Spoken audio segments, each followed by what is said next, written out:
Hello friends, स्वागत है आप सभी का और स्टडी पॉइंट में। इस वीडियो में डिस्कस करेंगे द हिंदू एडिटोरियल हिंदी में। उसके अलावा जो भी हमारे एग्जाम की दृष्टि से इंपॉर्टेंट आर्टिकल होंगे, इंपॉर्टेंट न्यूज़ होगी, उसके बारे में। आइए बिना किसी देरी के शुरू करते हैं। CJI Chandrachud condemns forum shopping. Bharat के मुख्य न्यायाधीश डीवाई चंद्रचूड़ ने फोरम शॉपिंग की आलोचना की। ये फोरम शॉपिंग क्या होती है, तो आइए इसके बारे में जान लेते हैं। जब वकील या याचिकाकर्ता अपने फैसले को जानबूझकर उस न्यायालय या न्यायाधीश के सामने स्थानांतरित करने को कहते हैं जहां उन्हें अपने पक्ष में निर्णय आने की उम्मीद अधिक होती है, तो इसे फोरम शॉपिंग कहा जाता है। यानी कोई केस है, अगर किसी के साथ कोई केस चल रहा है और मैं ऐसे अदालत में उसको ले जाने की बात कहूँ जहाँ मुझे लगता है कि ये जज या ये बेंच जो है अदालत की, वो मेरे हक में फैसला दे सकती है, उस जज के ऊपर या न्यायालय के ऊपर मेरा थोड़ा बहुत प्रभाव है, तो इसी प्रथा को, इसी प्रैक्टिस को जो है फोरम शॉपिंग कहा जाता है। वेबस्टर्स डिक्शनरी के अनुसार जो न्यायालय दृढ़ निश्चय के साथ न्याय करती है उनसे मामले को उसे उस न्यायालय में ले जाना जहां निर्णय अधिक अनुकूल मिलने की संभावना हो। यानी वही बात कि अगर किसी बेंच के सामने मेरा मामला है, लेकिन मुझे उस मामले को ट्रांसफर करा के ऐसे बेंच के सामने ले जाना है जहां पे मुझे लगता है कि ये न्यायालय जो है, ये बेंच न्यायालय की जो है वो मेरे हिसाब से मेरे हक में फैसला दे सकती है। इसी प्रथा को जो है फोरम शॉपिंग कहा जाता है। यूके तथा यूएसए जैसी अदालतें जो है, यूके तथा यूएसए के अदालत जो है, उन्होंने भी इस प्रथा की आलोचना की है, यह कहकर कि इसे या तो दरकिनार करना चाहिए या प्रतिबंधित कर देना चाहिए।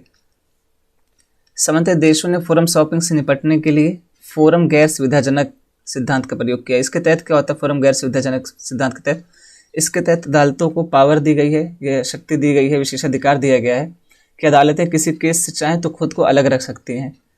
इसके पीछे वजह यह है कि अगर अदालत को इस बात का आभास हो जाता है कि कोई याचिकाकर्ता जानबूझ के उस बेंच के सामने आ रहा है या उस न्यायाधीश के सामने आ रहा है, तो अदालत चाहे तो इससे अपने आप को अलग रख सकती है ताकि न्याय प्रियता, न्याय और निष्पक्षता बनी रहे, न्याय के ऊपर कोई उंगली ना उठ पाए। इस वजह से अदालतों को यह हक दिया गया है। आइए देखते हैं इस पर न्यायालय का दृष्टिकोण क्या है। इस न्यायालय से तात्पर्य यहाँ पे सुप्रीम कोर्ट और हाई कोर्ट दोनों, यानी उच्चतम न्यायालय तथा उच्च न्यायालय दोनों से है। पहला मामला आता है चेतक कंस्ट्रक्शन विशेष ओम प्रकाशवाद 1988 में। इसमें न्यायालय यानी सुप्रीम कोर्ट हमारा कहता है याचिकाकर्ता को अपने पसंद की बेंच चुनने का अधिकार नहीं है और ऐसे किसी भी प्रयास को सख्ती से मना किया जाएगा। यानी चेतक कंस्ट्रक्शन विशेष ओम प्रकाशवाद में सुप्रीम कोर्ट क्लियर कर देता है कि फोरम शॉपिंग जो ठीक बात नहीं है, ये सही नहीं है, ये गलत है, और इस याचिकाकर्ता को अपने मन से कोई सा भी बेंच चुनने का अधिकार नहीं है। ये उसके अधिकार का मामला नहीं है कि वो जिस बेंच के सामने चाहे उस बेंच के सामने लेकर अपना केस पहुंच जाए या उस बेंच के सामने अपना केस स्थानांतरित करने के लिए, ट्रांसफर करने के लिए रिक्वेस्ट करे और अदालत से मान जाए। दूसरा मामला भारत संघ तथा अन्य वर्सेस सिप्ला लिमिटेड वाद 2017 में। इसमें सुप्रीम कोर्ट ने कहा एक अदालत और दूसरी अदालत के बीच कार्यवाही में कोई समानता, यानी मान लीजिए दो बेंच बनती है, सुप्रीम कोर्ट की या हाई कोर्ट की या कहीं भी मामला सुनने की, या मान लीजिए एक ही बेंच बनी है, ये सुप्रीम कोर्ट की बेंच और यहाँ पे डिस्ट्रिक्ट कोर्ट या हाई कोर्ट में मामला है और यहाँ पे सुप्रीम कोर्ट में मामला है। तो अगर इन यहाँ पे जो केस है, यहाँ पे जो केस है, इन दोनों में कोई समानता पाई जाती है या मुकदमेबाज की ओर से किसी प्रकार का छल पाया जाता है, जैसे कि मैं याचिका करता हूँ, मुझे पता है कि फला चीज़ गलत है, उसके बाद ही मैं अदालत से छुपा रहा हूँ या उसमें आईं बाईं कर रहा हूँ, तो ये इसको जो है कार्यात्मक परीक्षण के तहत माना जाएगा और इसी को फोरम शॉपिंग कहा जाएगा। यही इसी के बेस पे जज किया जाएगा कि ये फोरम शॉपिंग है या नहीं है। जुलाई 27, 2017 Rosmerta HSRP ventures private limited versus government of NCT of Delhi and others वाद में दिल्ली उच्च न्यायालय ने एक निजी संस्थान पर जुर्माना लगाया था। ये दिल्ली हाई कोर्ट का मामला है।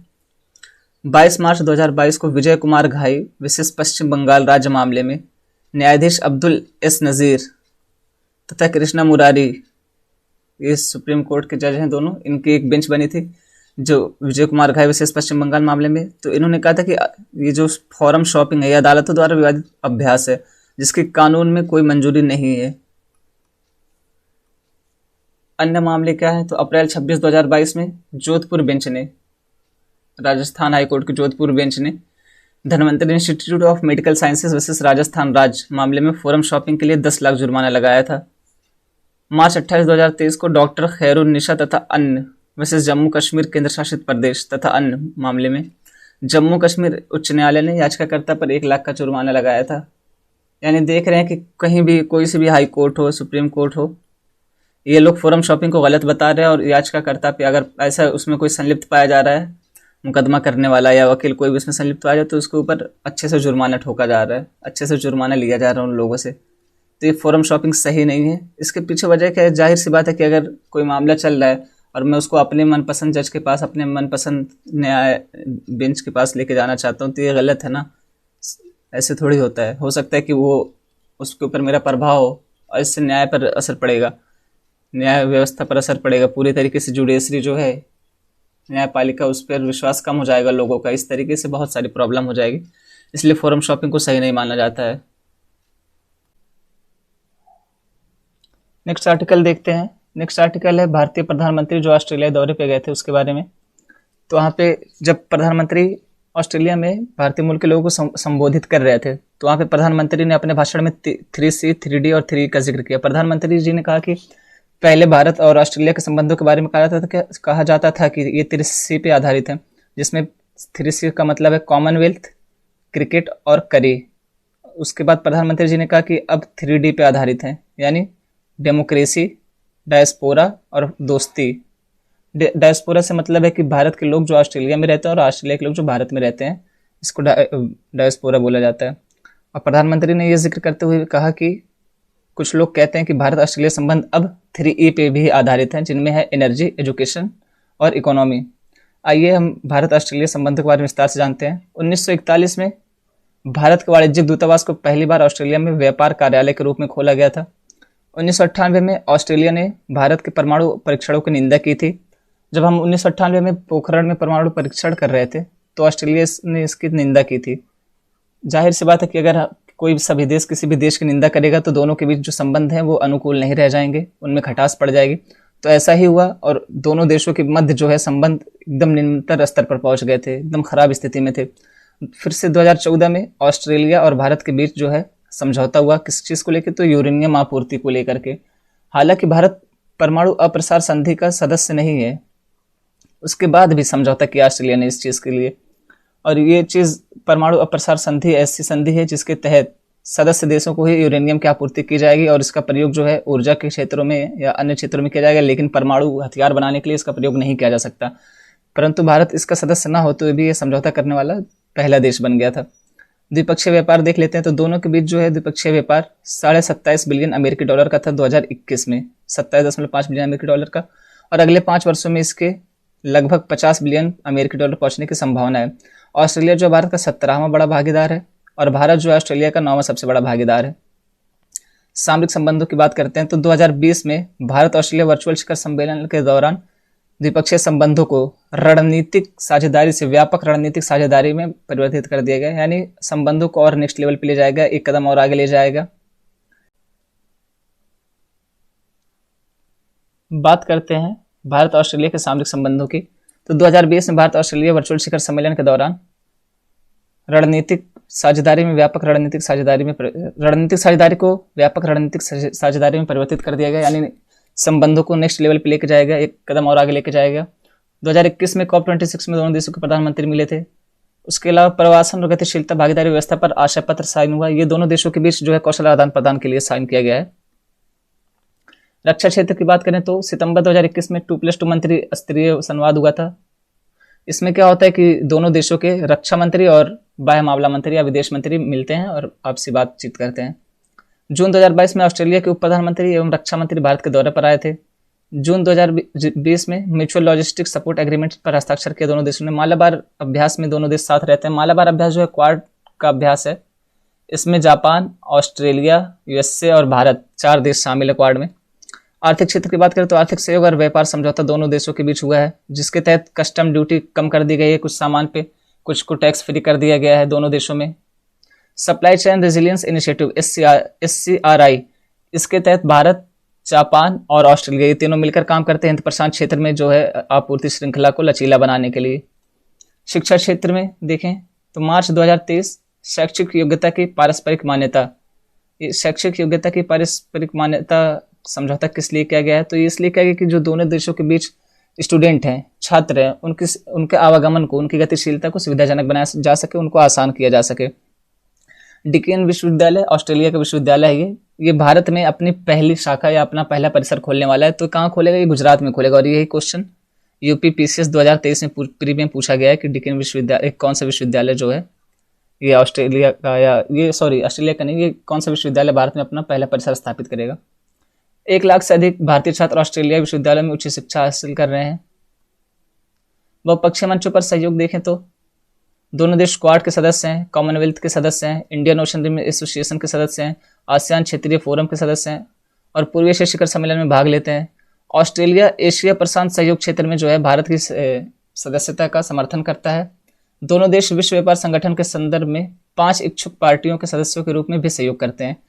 स्वच्छ ऊर्जा में सहयोग देखें तो भारत और ऑस्ट्रेलिया जो है अल्ट्रा लो कॉस्ट सौर और स्वच्छ हाइड्रोजन की लागत को, यानी हाइड्रोजन के क्षेत्र में और सौर ऊर्जा के क्षेत्र में मिलकर काम करेंगे ताकि इसकी लागत कम की जा सके।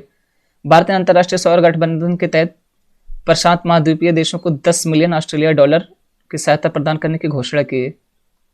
दोनों देशों ने 3 वर्षों की भारत ऑस्ट्रेलिया दुर्लभ खनिज निवेश साझेदारी के लिए 5.8 मिलियन अमेरिकी डॉलर प्रदान करने का वचन दिया। भारत ऑस्ट्रेलिया संबंध में चुनौतियां क्या क्या हैं? तो अडानी कोयला खदान विवाद। अडानी समूह जो है वो ऑस्ट्रेलिया में कोयला खनन कर रहा था, तो वहाँ पे कुछ कार्यकर्ता जो थे उन्होंने पर्यावरणीय प्रभाव को लेकर के और अन्य मुद्दों को लेकर के इस बात का विरोध किया कि यहाँ पे कोयला खनन ना किया जाए। दूसरा है वीज़ा का मुद्दा। हाल ही में ऑस्ट्रेलिया द्वारा भारतीय छात्रों और यहाँ के कामगारों के वीजे पे प्रतिबंध लगा दिया गया था। भारतीय प्रवासियों के साथ हिंसा। अभी खालिस्तानी समर्थक जो हैं वहाँ पे ऑस्ट्रेलिया में भारतीय प्रवासियों के साथ हिंसा कर रहे हैं, वहाँ के मंदिरों को तोड़ रहे हैं इनके, तो ये सब इशू हैं। आगे की राह क्या? तो साझा मूल्यों, विभिन्न प्रकार की रुचियों, भौगोलिक उद्देश्यों के कारण हाल के वर्षों में भारत ऑस्ट्रेलिया संबंध मजबूत हुए हैं। दोनों देश एक ऐसा हिंद प्रशांत क्षेत्र चाहते हैं जो मुक्त हो, खुला हो, समावेशी हो और नियम पूर्वक शासित होता हो, बिना किसी दबाव के एक तरफा कार्रवाई के सुलझाया जाना चाहिए अगर कोई विवाद होता है तो।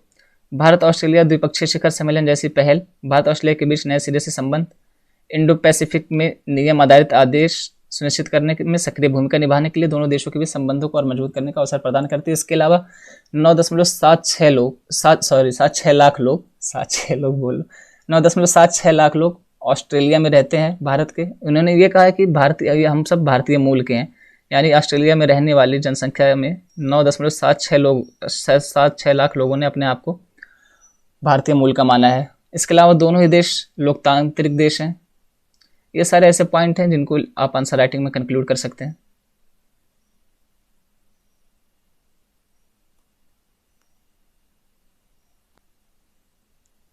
नेक्स्ट आर्टिकल है an ordinance its constitutionally and scrutiny, यानी अध्यादेश, इसकी संवैधानिकता और इसकी वैधता। ये एक्चुअली पॉइंट ये है कि जो सुप्रीम कोर्ट का निर्णय आया था दिल्ली के सर्विसेज के बारे में, उसके खिलाफ केंद्र सरकार तुरंत अध्यादेश ले आई और उस निर्णय को पलट दिया गया अध्यादेश के मामले में। तो उसी पे ये आर्टिकल छपा है। आइए देखते हैं इसके बारे में। मुख्य मुद्दे क्या है? तो अनुच्छेद 239 ए की व्याख्या करते हुए न्यायालय ने कहा कि दिल्ली विधानसभा को सूची 2 से क्या तात्पर्य है, यानी जो भारतीय संविधान में 3 सूचियां दी गई हैं, संघ सूची, राज्य सूची और समवर्ती सूची, तो इसी में सूची 2 जो है तथा सूची 3 के ऊपर पूर्ण शक्ति है, सिवाय सूची 2 के कुछ विषयों को छोड़कर। सिवाय सूची 2 के कुछ विषय, यानी कुछ विषय क्या है? तो आर्टिकल जो 1 है, 2 है और 18 ये एंट्री है, ये क्लॉज नंबर है। तो इसमें क्या दिया गया है? आर्टिकल 1 में जो दिया गया है सूची 2 के, या क्लॉज 1 जो है सूची 2 का, वो है पब्लिक ऑर्डर, दूसरा है पुलिस और तीसरा भूमि, यानी इन 3 मुद्दों पर ही संघ सरकार की शक्ति है दिल्ली में। उसके अलावा बाकी अन्य मुद्दे जो हैं 66 विषय हैं राज्य सूची में, उसके अलावा 63 मुद्दों पे दिल्ली सरकार की ही चलेगी। इसकी व्याख्या करते हुए सुप्रीम कोर्ट ने बताया, और इस वजह से जो सेवाएं हैं दिल्ली सरकार के अधीन वो 41वें क्लॉज में आती हैं। इस वजह से ये दिल्ली सरकार के अधीन ही माना सुप्रीम कोर्ट ने इसे। इस प्रकार न्यायालय ने कहा कि सूची 2 राज्य सूची के 66 में से सिर्फ 3 मुद्दे पर ही शासन कर सकती भारत सरकार। परिणाम स्वरूप सेवाओं पर, अभी जैसे मैंने बताया, दिल्ली सरकार का अधिकार है। ये आर्टिकल 239 ए की व्याख्या में कहा है सुप्रीम कोर्ट ने। भारत सरकार ने अध्यादेश के माध्यम से सूची 2 में एक नई चीज जोड़ दी। अब भारत सरकार ने क्या? सुप्रीम कोर्ट ने कहा कि 239 ए के तहत आपको सिर्फ 3 क्लॉज 1, 2 और 18 पर ही अधिकार है। तो केंद्र सरकार ने क्या किया कि अध्यादेश लेके आए और इसमें संशोधन करते हुए एक और आर्टिकल जोड़ दिया। इसमें कहा गया कि 41वां क्लॉज जो है इसको भी केंद्र सरकार की शक्ति रहेगी, इसमें भी केंद्र सरकार की चलेगी, इसमें भी केंद्र सरकार की शक्ति रहेगी। मतलब सुप्रीम कोर्ट के निर्णय की अवमानना हो गई एक तरीके से, या अध्यादेश ला करके सीधा से फिर से शक्ति अपने ही हाथों में ले लेगी। भारत सरकार ने अध्यादेश के माध्यम से, ये पॉइंट हो गया। आर्टिकल 239 AA 3B नए नियम बनाने की बात करता है, ना कि इसमें संशोधन की। यानी आर्टिकल 239 AA 3B जो है वो कहता है कि अध्यादेश के माध्यम से इसमें संशोधन नहीं किया जा सकता। 239 AA में अगर आपको संशोधन करना ही है तो आप नया नियम बनाएंगे, ना कि आप इसमें संशोधन करेंगे। अगर कोई नई चीज़ लाने तो नए नियम बना करके लाएंगे, ना कि संशोधन करके। आर्टिकल 239 AA 7A संसद को अधिकार देता है कि वो आर्टिकल 239 AA के सभी विषयों को प्रभाव देने के लिए या सहायता करने के लिए नए नियम बना सकती है। आर्टिकल 239 AA 7B ये कहता है कि संसद का आर्टिकल 239 AA 7A के तहत कानून बनाना, यानी संसद जो है आर्टिकल 239 AA 7B ये कहता है कि 239 AA 7A के तहत जो कानून बनेगा वो आर्टिकल 368 के तहत, अनुच्छेद 368 के तहत संविधान का संशोधन नहीं माना जाएगा। नतीजतन अध्यादेश गैर संवैधानिक है जो भारत सरकार लाई है और इसमें संविधान को दरकिनार किया गया है। यानी इस बेस पे अगर हम देखें कि आप संशोधन नहीं कर सकते, नया कानून लाना पड़ेगा आपको, और ये 368 के तहत संशोधन नहीं माना जाएगा जो आप लेकर के आए हैं, तो इस तरीके से ये गैर संवैधानिक हो गया अध्यादेश जो भारत सरकार लेकर के आई है, और ये सुप्रीम कोर्ट की अवमानना एक तरीके से हो गई, सुप्रीम कोर्ट के फैसले के खिलाफ जाना हो गया।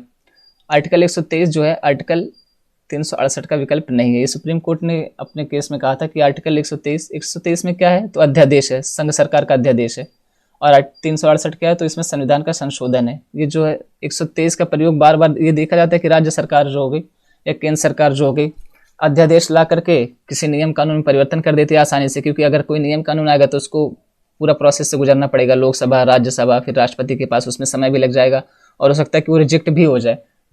परंतु जब अध्यादेश लाना रहता है तो मंत्रिमंडल की सिफारिश पे राष्ट्रपति तुरंत अध्यादेश ला देते हैं, तो इस वजह से इसको जल्दबाजी में किया जाता है और अध्यादेश जो है वो तुरंत ले आया जाता है, इसमें कोई दिक्कत नहीं होती है। इस वजह से सरकारें जो है 368 को बाईपास करने की कोशिश में रहते हैं और 123 का प्रयोग करने की। 123 वही है अध्यादेश, याद रखेंगे।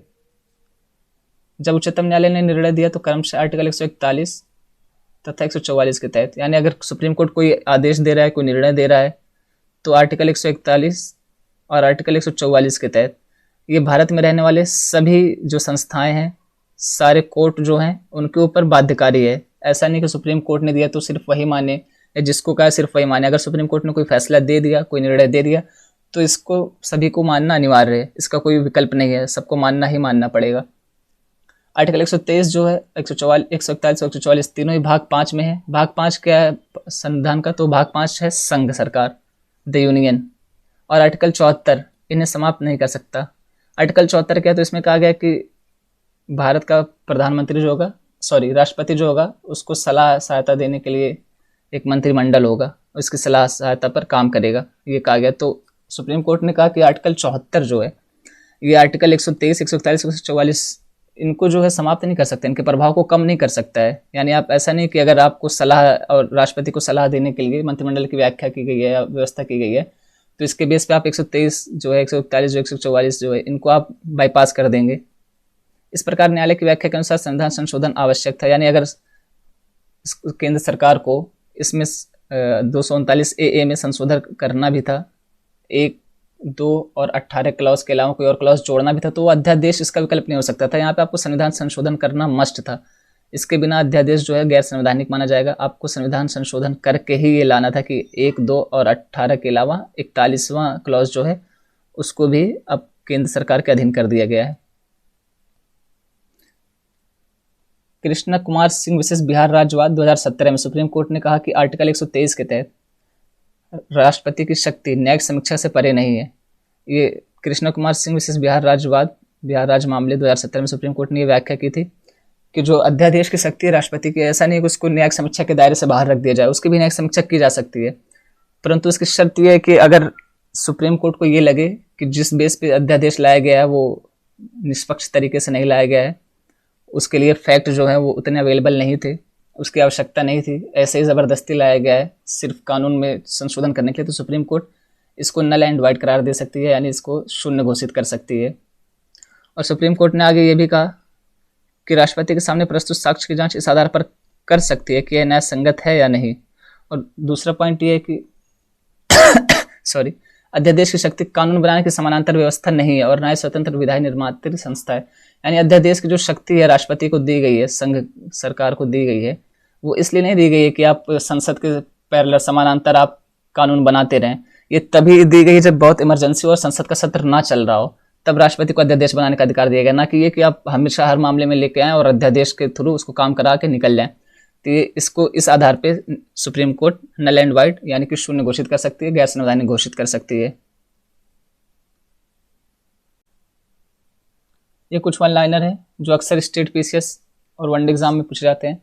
और संरचना वित्त सचिवालय, आर्थिक कार्य विभाग, वित्त मंत्रालय, इसके द्वारा मध्य प्रदेश के भोपाल में और संरचना आउटरीच कार्यशाला का आयोजन किया गया है। एशियाई विकास बैंक और भारत सरकार ने समझौता किया 141.12 बिलियन डॉलर के। ये भारत सरकार को ऋण देगा एडीबी 141.12 बिलियन डॉलर का। कहाँ पे? तो आंध्र प्रदेश में विकास कार्यों के लिए। गुवाहाटी में दुनिया का 11वां और भारत का 10वां NFSU national forensic science university का केंद्र स्थापित हुआ। केंद्रीय ग्रामीण विकास और पंचायती राज मंत्री श्री गिरिराज सिंह ने समर्थ अभियान किस लिए किया गया है, इसकी शुरुआत किस लिए की गई है? तो ये जो ग्राम पंचायत है ना, उनको डिजिटल लेन देन को बढ़ावा देने के लिए, ग्राम पंचायतों में डिजिटल लेन देन के बढ़ावा देने के लिए समर्थ अभियान का शुभारंभ किया गया। ये लखनऊ से किया गया। इस नीति आयोग की 8वीं शासी परिषद, इसका जो है 8वीं शासी परिषद नीति आयोग की, इसकी बैठक हुई है। कहाँ पे हुई? तो नई दिल्ली में हुई है, ये याद रखेंगे। इसका थीम तो क्या था? तो विकसित भारत एट 2047, टीम इंडिया की भूमिका। प्रवीण सूद ने सीबीआई डायरेक्टर का कार्यभार संभाला, यानी प्रवीण सूद को सीबीआई का डायरेक्टर नियुक्त किया गया। इस तरीके की नियुक्तियां जो हैं वो अक्सर चर्चा में रहती हैं, वनडे एग्जाम वगैरह में पूछ ली जाती हैं, तो इसको ध्यान में रखेंगे। आज का डिस्कशन यहीं तक रखते हैं। Thank you.